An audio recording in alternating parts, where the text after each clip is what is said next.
So you wrote a great proposal, clear, aligned, on time, but it still didn't get funded, right? In this episode of InnovEU, the EU Project Chronicles, we dive into what really makes or breaks a proposal, even when you've done everything right. And we do that mostly in the interview with Elena Chapa. This Mexican girl works for Dom Spain, in Spain, and we talk about the mismatch between what you submit and what evaluators see. And that's quite an interesting conversation. We also talk about, well, she talks about why AI helps, but storytelling still wins the day, and why youth focus and inclusion projects matter more than ever, and how to turn rejection into the next opportunity. So this is the interview. We also have the introduction of a new tool, the AWTY, the Housing Crisis Transition Index. So I'll show to you in the episode how this framework can be quite strategic.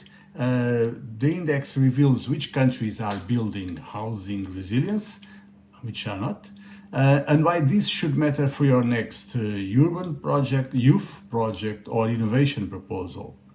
And we also have analysis of an open call, the town twinning serve call. It's a practical, realistic project to start with, if you want to. We cover eligibility, partnerships, budget, deadlines, and well, the strategic angles that are most important. So I hope you like the podcast. Please press all the buttons you can see. Like, subscribe, share. Anything will help the podcast, actually. So I hope you can share it with your friends and restock it in Substack if you are on Substack or whatever platform you're on. I hope you enjoy it. Bye.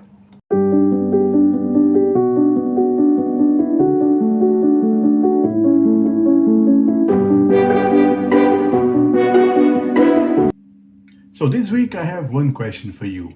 Are you ready to innovate? If you don't really understand the housing crisis we're in. So in this latest AWTY report, I break down what I call the Housing Crisis Transition Index. It's not just about prices, but prices are important, of course. But it's about affordability, yes, but also homelessness, housing supply, regulation, and the structural traps we are not getting away from. This index compares countries across 5 dimensions, from Germany and Singapore, who seem to be at the top, to others where the crisis, the housing crisis, has already become a permanent condition. But here's a twist: every single research project, EU funded or other, in the areas of urban transformation, sustainability, social innovation, every single one of those projects will be impacted by these dynamics. And well, are we embedding innovation in systems that are already breaking? Isn't that bad? A bad idea? Or are we designing transitions that actually work? I would say that this transition is as important as the digital transition or the green transition. And it's not going very well, I believe. The numbers don't say that. So if you work in research and innovation, this report gives you hard data, country comparisons, and early warning signals to reshape your assumptions. So it's not about my beliefs, it's about what hard data tells us. It's more than a tool, it's actually, it tries to be a strategic map for those who want their projects to matter and to last. So the full report drops this Friday in the PolisDocs newsletter, PolisDocs the transitions letter. You'll get insights, rankings, recommendations that you won't find anywhere else. You can find the newsletter in the video notes, in the links of the episode.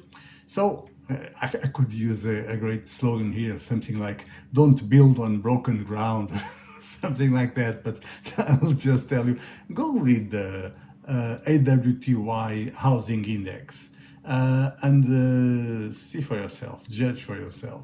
Share with a friend, hit like, subscribe. Actually, any button will help.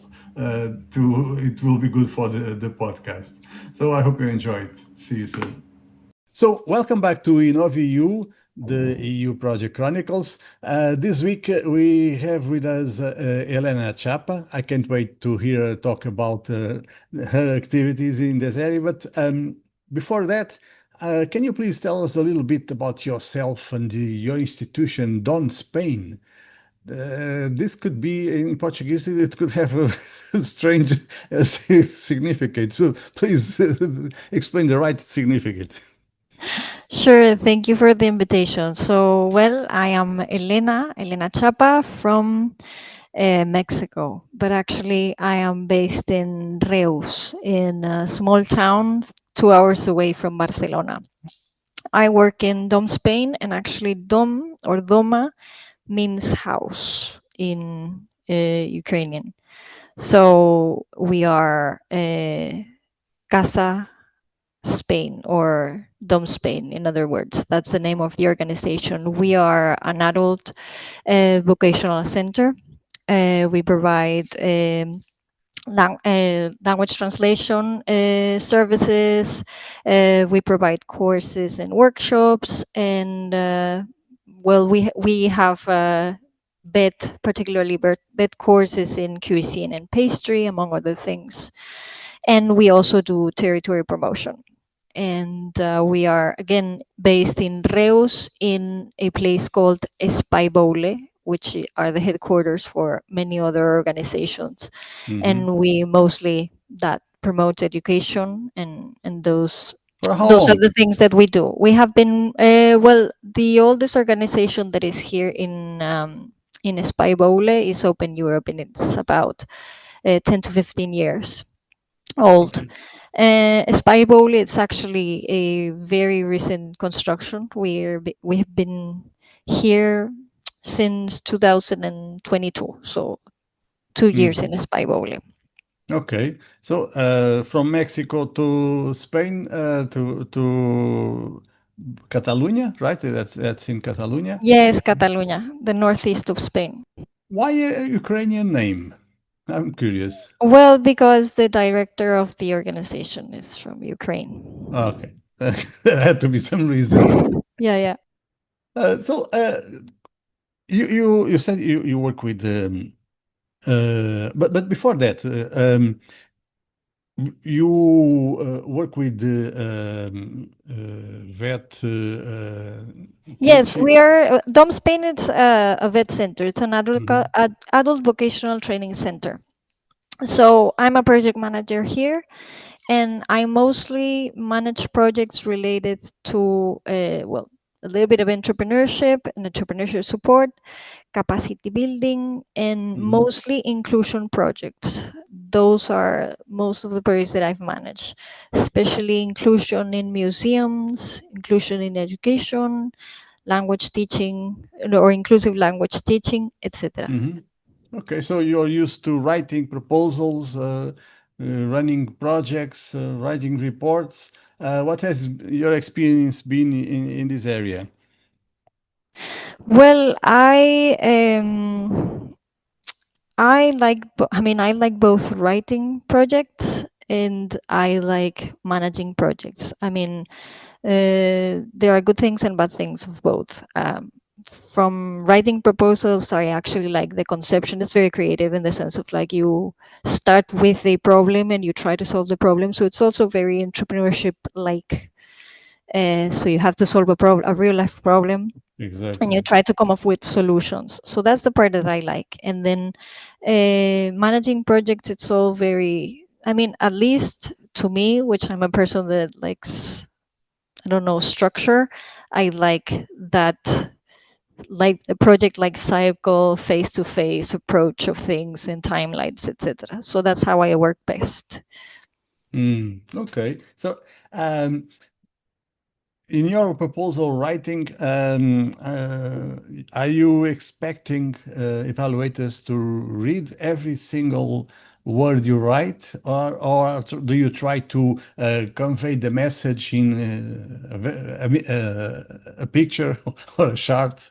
What's your approach? Well, for sure, I don't think they read the entire proposal.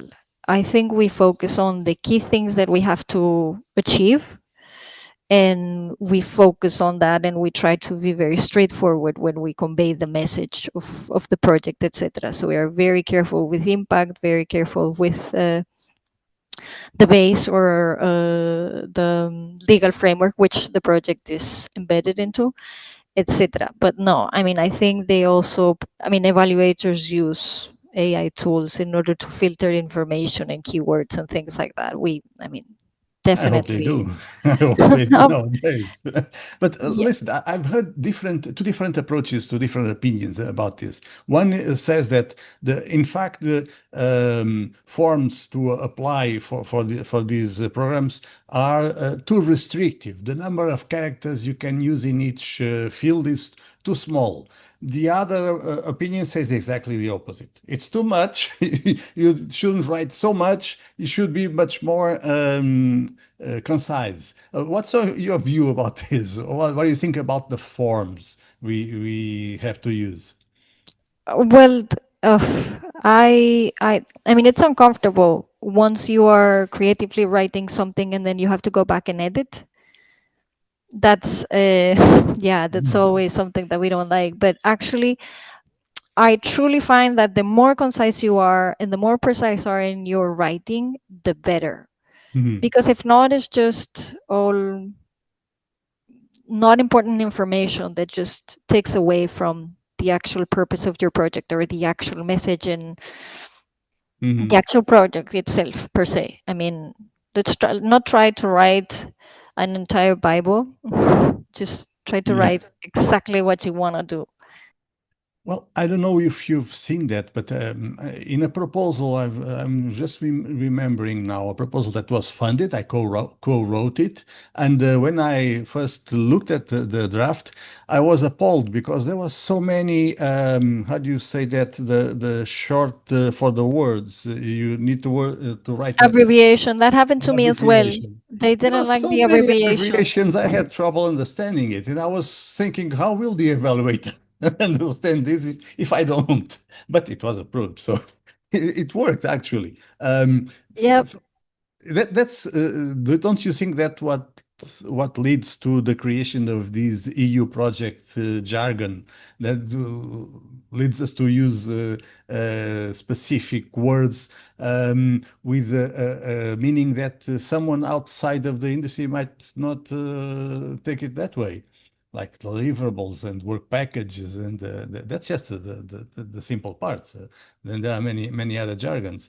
Do you think that that's positive? Do you think that could be changed? It's very niche, actually, yes. But I think we're not the only ones that use, I mean, that use jargon that, I mean, people outside of the field don't understand. I mean, I think I got used to it very easily. It's very, I mean, I don't think that it's difficult to understand. You just have to get used to it, and that's it. I mean, I don't know. For a newcomer, I wouldn't know how to Yeah. approach. Well, what would you, now that you know the process and you know how this works, what would you change if you could only change one thing, only one? What would it be? Something that would make it work About better. projects in general, you Yeah, mean? yeah. I mean, I would not know. I mean, probably like more information. I mean, more information or more help, and maybe that's our own fault in the sense of more channels to provide help when Hmm. you have doubts, and maybe that's a national thing, meaning or our own fault, as I was mentioning. Like maybe we don't uh, approach the right channels in order to find information with regards to, hey, we didn't get funded this proposal, can you help us discern why it didn't got, I mean, because we thought it was like a great proposal, Hmm. and maybe the evaluation doesn't match our expectations or our the things that we thought, if that makes sense. Hmm. Yeah, how can you improve if you don't get the feedback about? Well, Yes. you have the evaluation, but sometimes the evaluation is not very thorough. In some cases, it doesn't mean that it's always the case, Yeah. but in some cases, it's very like, it didn't meet the quotas, or it didn't meet the number or whatever, and this is the explanation. It's a very narrow explanation. You're like, okay, so I would like more information in order for us to improve.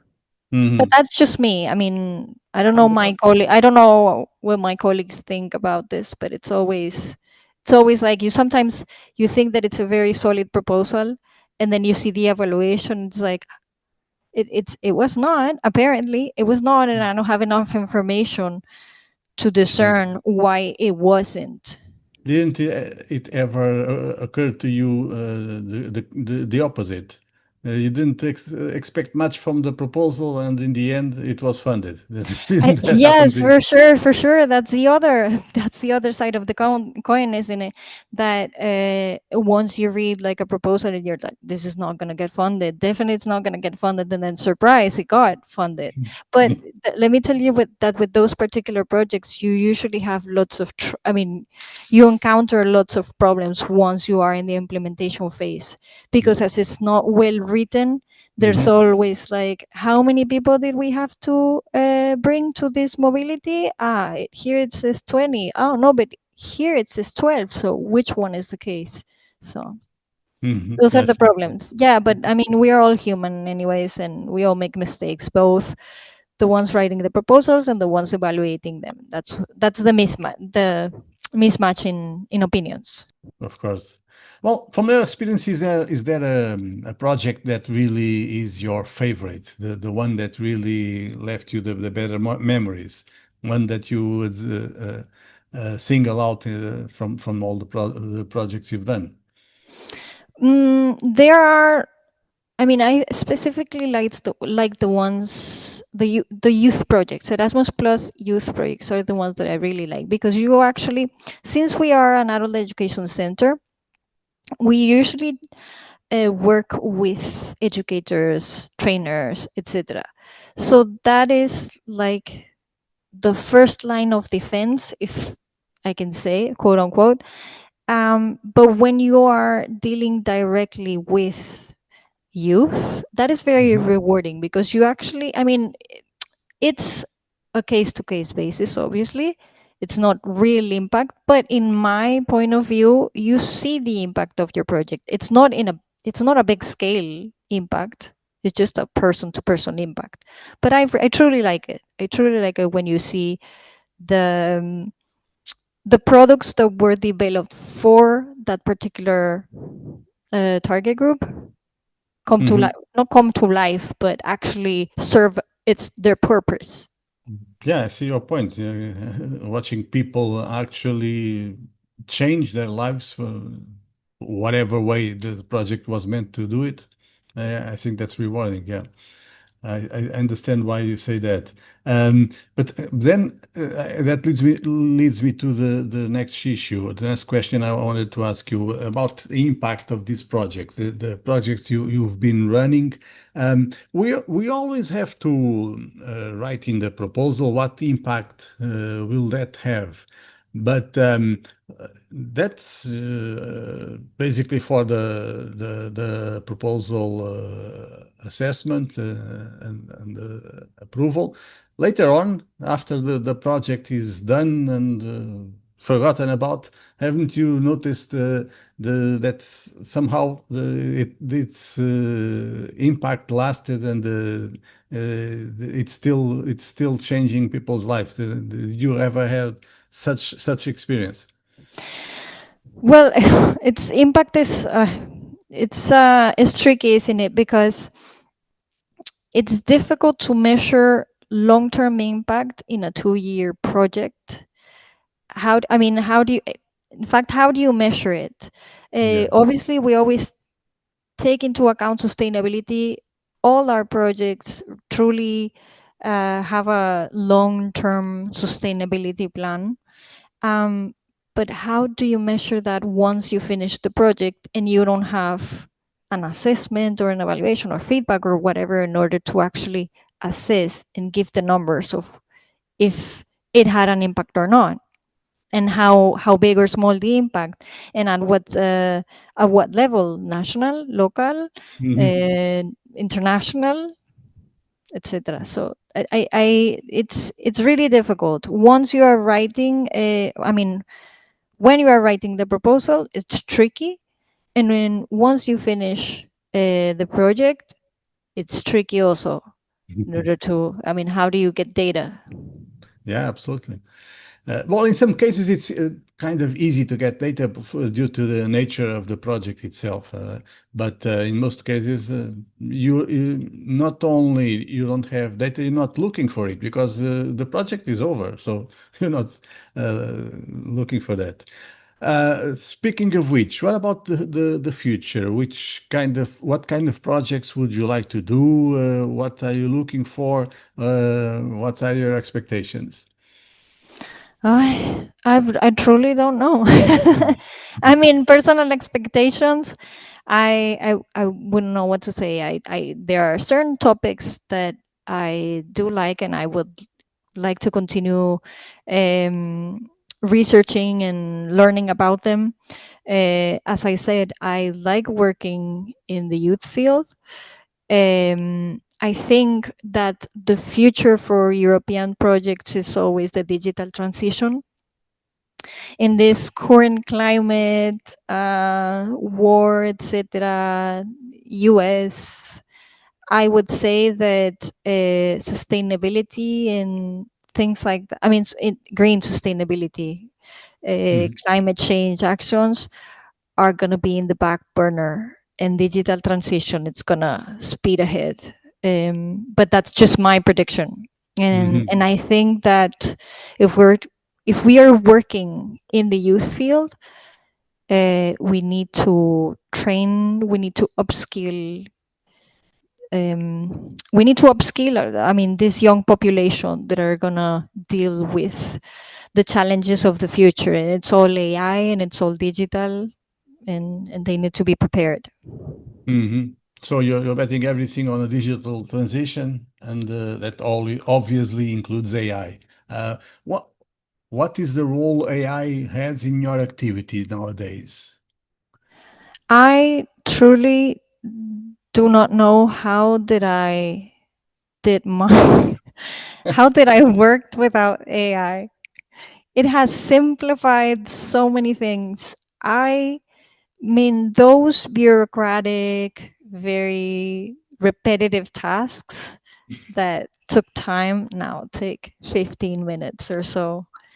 And also, once you're trying one tool, you Hmm. end up discovering more and more tools, and then each tool is great for, and it's good for one particular task. So I'm juggling this tool and this other tool, etc. For writing proposals and just to start from a white canvas. Excuse me, let me rephrase. In the past, before, I used to start writing projects on a white canvas, but now you have AI and you're like just analyzing, synthesizing, etc., etc. It's just much more easy to organize yourself and your thoughts, etc. I see. Okay, so do you know? I don't know if you have any final message to end the interview, or if you want to leave any message for newcomers, for instance. What would you like to end with? Well, I would say that this is. If you want to enter this field, it's a great job.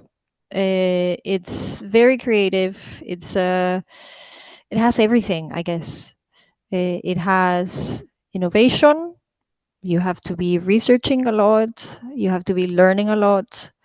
It also has the human aspect because you have to interact with other people. You meet new people from other places, other organizations, other walks of life, if I may say. Other cultures as well. Other cultures, for sure, European projects. And I don't know, I mean, obviously, it requires certain skills, languages. I mean, speaking English and other languages, it's definitely a must.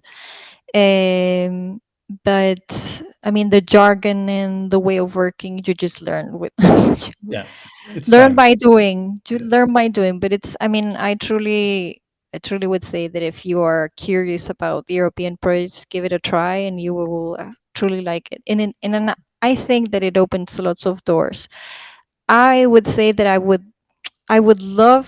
have loved having this job like maybe 6 7 years before. I see your So point. Yeah. yeah, but anyways, I guess Okay, that's so my message. we're gonna publish your contacts, Dom Spain and Elena Chapa in the notes of the episode, and anyone who is looking forward to build a partnership can get in touch with you. I Thank you. hope Yeah. I hope to see you soon again. I want to thank you for this interview.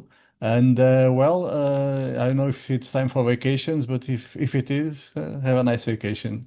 Thank you very much. Thank you for the invitation. Thank you. Bye bye. So you're planning to apply for EU funding, but are you looking at the right call? If your project is rooted in citizen engagement, local governance, or mutual understanding across borders, this is the call you can't afford to miss. Let's break down the town twinning call, Serve 2000, 25 Citizens Town TT, and show you exactly how to win. The town twinning call is part of the Citizens, Equality, Rights and Values program. But it's not just about civic exchange, it's about shaping Europe from the ground up. The goal? To support local authorities, twinning committees, and non-profit organizations in building projects that foster solidarity, inclusion and civic participation. Strengthen local engagement in EU democracy. Raise awareness on fundamental rights, equality and diversity. And yes, projects involving children, cultural heritage, and democratic participation are especially encouraged. This call promotes cross-border exchanges and mutual understanding. It's all about dialogue on European values and democratic life, raising awareness of the EU Charter of Fundamental Rights, concrete actions tackling issues like gender equality, anti-racism and domestic violence prevention. Projects should be citizen-oriented, inclusive and forward-looking, especially appealing to younger generations. So, what should you expect if you're successful? Funded projects should generate a stronger sense of EU belonging, more citizen engagement, including children, long-term cooperation between municipalities, and of course, greater awareness and impact around core EU values. Now let's talk numbers. The total call budget is €5 million. Each project can receive a lump sum grant between €8,455 and €50,745. The deadline, 17th of September, 2025 at 5 in the evening, Central European Time. If you win, expect your project to start around June 2026 after the grant agreement is signed. Who can actually apply? This call is open to municipalities, local authorities or their twinning committees. Non-profit organizations representing local authorities are in too. You must be from an EU member state or a country associated with the SERVE program. Consortium rules are simple. You need at least 2 municipalities from eligible countries. One must be from an EU member state. You'll need at least 50 direct participants, including 25 invited international participants. Activities have to take place inside eligible countries. No online-only events, hybrid is fine, but you need that in-person element. What kind of activities can you plan? Think workshops, seminars, festivals, exhibitions, cultural and awareness-raising events, expert meetings and training activities. Communication tools and social media are encouraged, but every activity must be gender-sensitive and inclusive. Here's where compliance really matters. If your activities involve minors, you need a robust child protection policy. Your proposal must reflect EU values and show how you'll address gender and discrimination mainstream. No profit, no double funding, and detailed reporting is a must, especially for travel and participation. Now, how do you actually do this? Align your project with EU democratic values and rights. Choose partners with geographic diversity and civic experience. Focus on tangible outcomes that create lasting partnerships. And use storytelling and local relevance to connect your events to wider EU priorities. Want a step-by-step tool to assess your fit? Download the Core Alignment Checklist and the EU Project Readiness Pyramid Guide. I've dropped the links in the show notes. And remember, for full eligibility criteria, evaluation tips and templates, always check the Funding and Tenders portal. That's your map. The deadline is closer than you think. So that's your blueprint for Serve 2025 Citizens Town TT.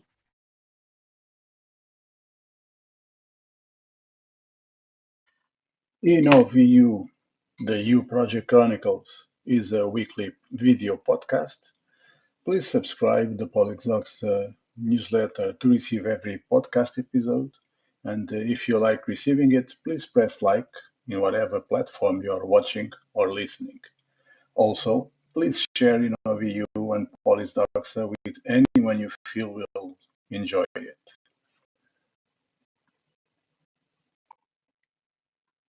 Credits: author and host Fernando C. Gaspar, music Hugo Gaspar, Lisbon, Portugal, 2024. Reach us by email or DM.